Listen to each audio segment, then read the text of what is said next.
The hardest part about brain retraining isn't whether it works.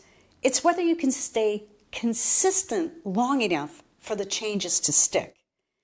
And let's look at the science of why consistency matters. I'm Annie Hopper, and one of the biggest challenges that people face with DNRS is maintaining consistency. And that's completely normal because the brain is designed to favor the familiar. And here's the science. Your brain has a built-in mechanism, sometimes called the psycho-cybernetic mechanism. And basically, it's like a thermostat, pulling you back to what feels familiar, even if it's not healthy. And when you start any new practice, the brain often resists because change can feel uncomfortable.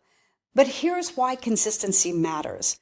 Building new neural pathways takes time, repetition, and reinforcement. And research shows that it can take up to 5 months or more of daily practice for new patterns to stabilize. And at DNRS, we suggest aiming for about an hour of practice each day, since that's really what gives your brain the best chance to build lasting change. But truly, every little bit helps because some is always better than none. And even just 15 or 20 minutes at a time can be really valuable. And all of those smaller increments can add up over the course of the day. So consistency is even more powerful when you add novelty.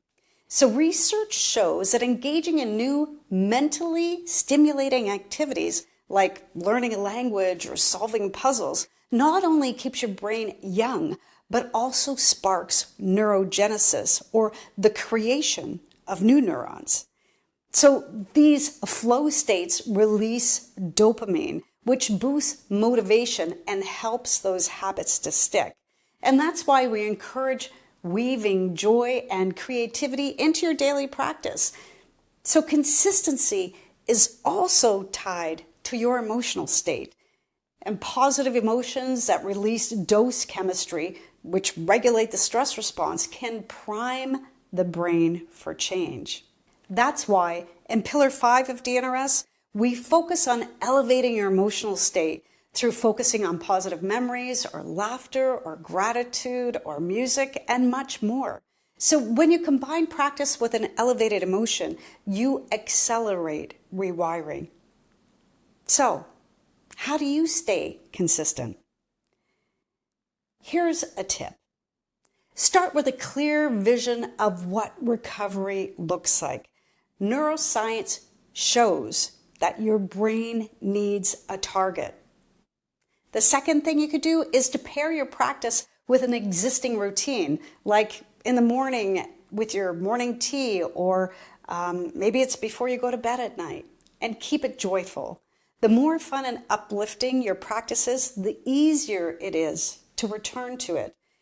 And the last thing is to celebrate your progress. You don't have to be perfect. This isn't about perfection. Every round is a win for your brain. Here's a simple consistency tool. I want you to link your brain retraining practice to a daily habit that you already do.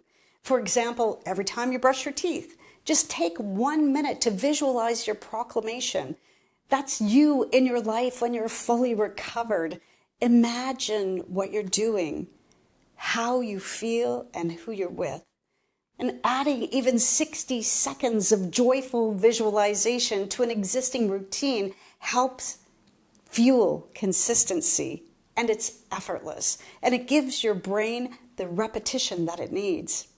And consistency isn't about getting it perfect. It's about giving your brain enough repetition to make the new patterns automatic. And that's why we say brain retraining is both a practice and a lifestyle. And the longer you stick with it, the more your nervous system learns that safety and healing are your new default.